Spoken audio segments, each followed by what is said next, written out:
50స్‌లో కావచ్చు. ప్రతి ఒక్కళ్ళకి హెయిర్ ఫాల్ అనేది జరుగుతోంది. సో, అసలు ఫస్ట్ ఆఫ్ ఆల్ ఈ హెయిర్ ఫాల్ ఎందుకు అవుతోంది మీకనేది మీరు తెలుసుకోవాల్సి ఉంటుంది. అవును. హెయిర్ ఫాల్ చాలా రకాలుగా జరుగుతుంది. కొంతమందికి ప్యాచీ హెయిర్ ఫాల్ ఉంటుంది. సో, దాన్ని మనం అలోపేషియా అంటాం. హ్మ్. ప్యాచీ హెయిర్ ఫాల్ కొంతమందికి ఉంటుంది. కొంతమందికి ఫ్రంట్ అండ్ మిడ్ లైన్‌లో హెయిర్ పోతూ ఉంటుంది. అవును. సో, ఇంకొంతమందికి ఏంటంటే ఇప్పుడు రెగ్యులర్‌గా బైక్ ట్రావెల్ చేసేవాళ్ళు హెల్మెట్స్ అవి పెట్టుకుంటూ ఉంటారు. సో, ఆ హెల్మెట్ పెట్టుకోవడం వల్ల ట్రాక్షన్ హెయిర్ ఫాల్ అనేది ఉంటుంది. హ్మ్. సో, ట్రాక్షన్ హెయిర్ ఫాల్ అంటే ఏంటంటే ఇప్పుడు హెల్మెట్ తీసి పెట్టుకోవడం వల్ల రాపిడి జరుగుతుంది. ఓకే. సో, ఆ రాపిడి వల్ల కూడా హెయిర్ ఫాల్ అనేది జరుగుతుంది. సో, ఈ హెయిర్ ఫాల్‌ని కంట్రోల్ చేయటానికి ఒక మంచి హెయిర్ టానిక్ చెప్తాను. సో, హ్మ్. మీరు దాన్ని ఫాలో అయితే గనక లేదంటే కెరాటిన్ ఉండే ప్రొడక్ట్స్ కానీ, ఫుడ్ ప్రొడక్ట్స్ కానీ, లేదంటే మైక్రో న్యూట్రియంట్స్ ఉండే ఫుడ్ ప్రొడక్ట్స్ కానీ తీసుకుంటే హెల్ప్ అవుతుంది. హ్మ్. సో, హెయిర్‌కి మీరు first of all oil nourishment అనేది ఇవ్వాలి. సో, హెయిర్ పెరిగేది కూడా హెయిర్ మొత్తం కూడా ప్రోటీన్ ద్వారా పెరుగుతుంది. సో, ప్రోటీన్ ద్వారా పెరుగుతుంది కాబట్టి మీరు హెయిర్‌కి ప్రోటీన్ అనేది ఇవ్వాలి. సో, మీరు ఆల్మండ్స్ కానీ, హ్మ్. నట్స్ గానీ ఇలాంటివి ఫుడ్‌లో ఎక్కువ ఇంక్లూడ్ చేస్తే గనక మైక్రో న్యూట్రియంట్స్ ద్వారా ప్రోటీన్ హెయిర్‌కి వెళ్ళి హెయిర్ ఫాలికల్స్ అనేవి బాగా గ్రో అవుతాయి. ఓకే. హ్మ్. సో, ఇప్పుడు నేను మీకు ఫుడ్ ఐటెమ్స్ ఎలాగో చెప్తాను. సో, ఫుడ్ ఐటెమ్స్‌తో పాటు మంచి హెయిర్ టానిక్ అనేది నేను మీకిప్పుడు డెమోలో చేసి చూపిస్తాను. ఆ హెయిర్ టానిక్ గనక మీరు వాడితే వితిన్ 10 డేస్ మీకు చాలా మంచి హెయిర్ గ్రోత్ అనేది చూస్తారు. అండ్ ఆ హెయిర్ టానిక్ మనకి హెయిర్ షైన్ కోసం, త్వరగా పెరగటం కోసం, హెయిర్ వైటాలిటీ కోసం అండ్ తర్వాత స్కాల్ప్‌లో పీహెచ్ బ్యాలెన్స్ అవ్వటం కోసం, హ్మ్. మంచి స్కాల్ప్ ఎన్వైరన్మెంట్ బాగుండడం కోసం కూడా చాలా హెల్ప్ అవుతుంది. సో, ఇప్పుడు మీకు హెయిర్ టానిక్‌కి కావాల్సిన ఇంగ్రీడియెంట్స్ అన్నీ చూపిస్తాను.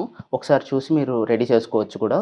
సో, మనకి హెయిర్ టానిక్‌కి కావాల్సిన ఫస్ట్ అండ్ ఫార్‌మోస్ట్ థింగ్ అనేది ఫెనుగ్రీక్ మెంతులు. హ్మ్. సో, మెంతులతో పాటు tea powder. Tea powder. Tea powder గానీ, లేకపోతే టీ లీవ్స్ గానీ, చాయ్ పత్తి గానీ కూడా యూజ్ అవుతుంది. హ్మ్. అండ్ నెక్స్ట్ ఆనియన్ పీల్, ఉల్లిపాయ యొక్క తొక్కలు, తర్వాత కరివేపాకు, కర్రీ లీవ్స్ అండ్ అల్లం. అల్లాన్ని కొంచెం అలా మీరు క్రష్ చేసుకుంటే చాలా బావుంటుంది. అండ్ దాంతో పాటు కలోంజి అంటే నల్ల జీలకర్ర. హ్మ్. ఇవన్నీ కూడా ఈ 6 ఐటెమ్స్ కూడా హెయిర్ టానిక్ ప్రిపేర్ చేయడానికి యూజ్ చేస్తాము. సో, ఇప్పుడు ఈ 6 ఐటెమ్స్‌తో కూడా ప్రిపరేషన్ ఎలా చేస్తాం, హెయిర్ టానిక్‌ని ఎలా ప్రిపేర్ చేస్తాం, ఎలా స్టోర్ చేసుకుంటాం, ఎలా అప్లై చేసుకుంటాం అనేది మనం ఫర్దర్‌గా వీడియోలో చూద్దాం. హ్మ్. సో, ఇప్పుడు మనం ఫస్ట్ ఆఫ్ ఆల్ వాటర్ తీసుకోవాలి. ఒక 100-150 ఎంఎల్ ఆఫ్ వాటర్ తీసుకోవాల్సి ఉంటుంది. హ్మ్. సో, వాటర్ తీసుకున్న తర్వాత అది కొంచెం బాయిల్ అవ్వాలండి. మరీ బాయిలింగ్ పాయింట్ వరకు వెళ్ళిపోక్కర్లేదు. సో, కొంచెం లైట్‌గా బాయిల్ అయితే చాలు వాటర్. లైట్‌గా బాయిల్ అయ్యే వరకు కొంచెం మనం వెయిట్ చేయాలి. హ్మ్. సో, మనం బాయిలింగ్ పాయింట్ వరకు రీచ్ అవ్వక్కర్లేకుండా ఈ మాత్రం హీట్ అయితే వాటర్ సరిపోతుందండి. సో, ఫస్ట్ మనం మెంతులు యాడ్ చేసుకుందాం. సో, తీసుకున్న మెంతులు అంటే మనకి క్వాంటిటీ ఎలా అంటే ఒక 2 టేబుల్ స్పూన్స్ ఆఫ్ మెంతులు తీసుకోవాలి. ఓకేనా? ఈ మెంతులు ఏం చేస్తాయంటే మనకి టానిక్‌లో హెయిర్‌ని స్ట్రెంథెన్ చేస్తాయి. ఓకే. సో, హెయిర్ స్ట్రెంత్ అవ్వటానికి ఉపయోగపడతాయి. సో, మెంతులు తీసుకొని మెంతుల్ని కొంచెం కలుపుకుందాం. సో, మెంతుల్లో ఉన్న హెయిర్ స్ట్రెంథెనింగ్ ఏజెంట్స్ అన్నీ కూడా వాటర్‌లోకి డిసాల్వ్ అయ్యే వరకు మనం కొంచెం మిక్స్ చేసుకుంటాం. హ్మ్. సో, వాటర్ కొంచెం యెల్లోయిష్‌గా మారిన తర్వాత మనం నెక్స్ట్ ఇంగ్రీడియెంట్ యాడ్ చేసుకుంటాం. కలోంజి సీడ్స్ అంటే నల్ల జీలకర్ర ఒక 2 స్పూన్స్ యాడ్ చేసుకోవాలి. 2 టేబుల్ స్పూన్స్ యాడ్ చేసుకోవాలి. యాడ్ చేసుకొని అవి కూడా కొంచెం మంచిగా మిక్స్ అయ్యేలాగా మిక్స్ చేసుకోండి. ఈ కలోంజి సీడ్స్ ఎందుకు యూజ్ అవుతాయంటే మనకి హెయిర్‌లో లషర్ పోతుంది. కొంతమందికి హెయిర్ డల్‌గా అయిపోతుంది. సో, ఆ షైన్ అనేది పోతుంది. సో, ఆ షైన్ మళ్ళీ తిరిగి వెనక్కి తీసుకురావడానికి కలోంజి సీడ్స్ అనేవి యూజ్ అవుతాయి. హ్మ్. అండ్ దీని తర్వాత నెక్స్ట్ ఇంగ్రీడియెంట్ టీ పౌడర్ అండి. టీ పౌడర్ కానీ లేదంటే టీ లీవ్స్ అయినా యాడ్ చేసుకోవచ్చు. సో, టీ పౌడర్ అయితే అందరికీ అవైలబుల్‌గా ఉంటుంది కదా అని చెప్పి నేను కూడా టీ పౌడర్‌తోనే చూపిస్తున్నాను. సో, టీ పౌడర్ యాడ్ చేసుకొని కూడా కొంచెం మిక్స్ చేయండి. టీ పౌడర్ దేనికోసం యూజ్ అవుతుందంటే మనకి టానిక్‌లో హెయిర్ వైటాలిటీని అంటే హెయిర్ యొక్క లైఫ్ టైమ్‌ని పెంచడానికి, హెయిర్ వైటాలిటీని పెంచడానికి యూజ్ అవుతుంది. దాని తర్వాత ఆనియన్ పీల్స్ కూడా వేసేసుకోవచ్చు. హ్మ్. సో, ఆనియన్ పీల్స్ అండ్ తర్వాత curry leaves. So, curry leaves కూడా వేసేసుకొని బాగా దీన్ని కలుపుకోవాల్సి ఉంటుంది.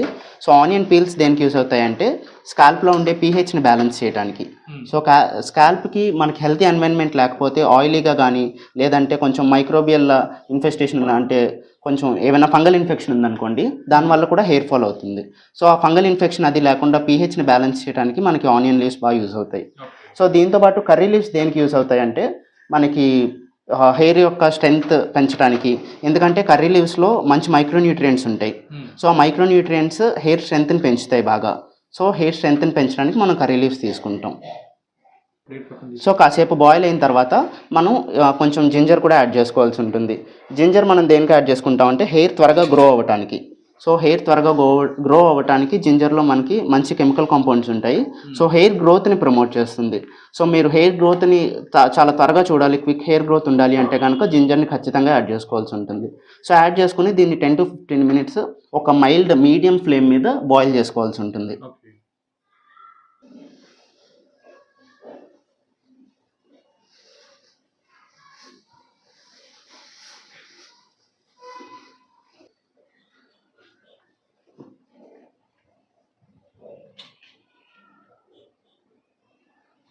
సో మీరు మీడియం ఫ్లేమ్లో బాయిల్ చేసుకున్న తర్వాత 10 to 15 మినిట్స్ ఈ కషాయం అంతా డికాషన్లా తయారవుతుంది.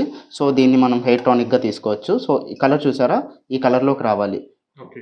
బ్రౌన్ కలర్లోకి రావాలి. డార్క్ బ్రౌన్ కలర్లోకి వచ్చే వరకు మనం బాయిల్ చేసుకోవాలి. సో బాయిల్ చేసుకున్న తర్వాత మనకి హెయిర్ టానిక్ రెడీ అయిపోయింది. సో దీన్ని మనం కూల్ అయ్యే వరకు వెయిట్ చేయాలి. ఫ్రీజర్లో కానీ ఫ్రిడ్జ్లో పెట్టి కూల్ చేయకూడదు. న్యాచురల్గా దాని అంతటా అదే కూల్ అయ్యే వరకు మనం వెయిట్ చేయాల్సి ఉంటుంది.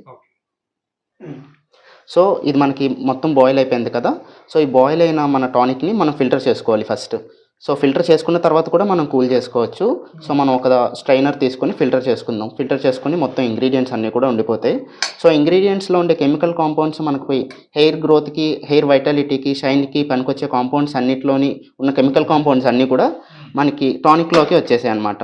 సో డికాషన్లోకి వచ్చేసాయి. సో మనం డికాషన్ తీసుకున్నాం, టానిక్ తీసుకున్నాం. ఇప్పుడు దీన్ని మనం కూల్ చేయాలి. కూల్ అయ్యే వరకు వెయిట్ చేయాల్సి ఉంటుంది. సో ఇప్పుడు మనకి మన హెయిర్ టానిక్ అనేది కూల్ అయిపోయింది.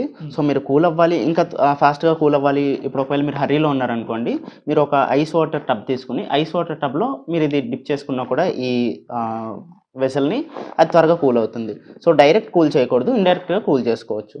సో కూల్ అయిన తర్వాత దీన్ని మనం ఒక కంటైనర్లోకి, అంటే ఒక స్ప్రేయర్ బాటిల్లోకి తీసుకోవాల్సి ఉంటుంది.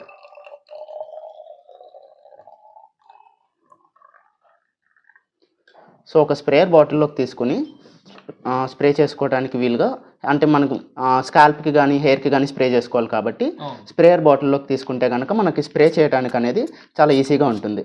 సో ఇది స్ప్రే చేసి, ఇలా స్ప్రే చేసి నీట్గా స్కాల్ప్ని బాగా వేళ్ళతో